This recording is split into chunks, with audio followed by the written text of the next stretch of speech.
तो मौलवी टाइप लोग तो कहते हैं वैसे ही गलत है, ये हराम है।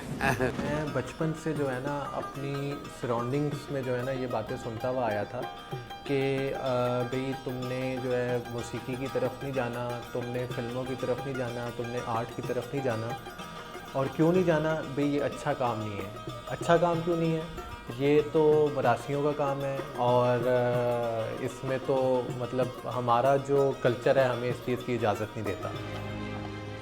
इंसान की उम्र गुजर जाए ना फिर भी साज नहीं सीख सकता। ये जो आर्टिस्ट इस माशरे के अंदर सरवाइव कर रहा है, जिसने पिछले 50 साल इस फ़न को दे दिए हैं और उसकी इस सोसाइटी के अंदर एक्सेप्टेंस ही नहीं है, तो वो क्या महसूस करता होगा।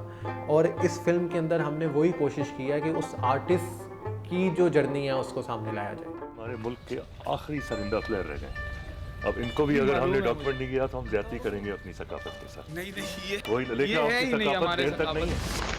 हम मुख्तलिफ़ जगह पे फिल्माने के लिए गए तो हम काफ़ी जो है रिमोट एरियाज़ में भी गए।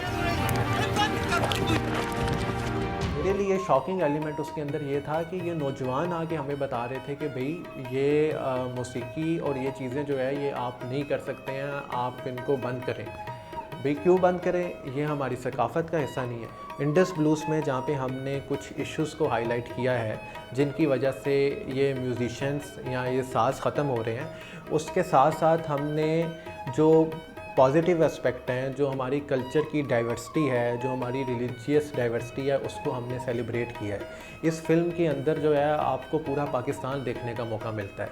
इस फिल्म के अंदर आपको सारे रंग देखने का मौका मिलता है। इस फिल्म के अंदर आपको सारे कल्चर फील करने का मौका मिलता है।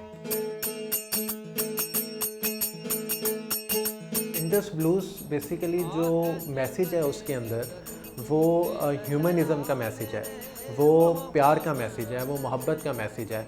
और यही मैसेज जो है ये हमारे आर्टिस्ट दे रहे हैं और हमारी कोशिश है कि यही मैसेज जो है वो बाहर की दुनिया तक भी पहुँचे और हमारे अपने लोगों तक भी पहुँचे।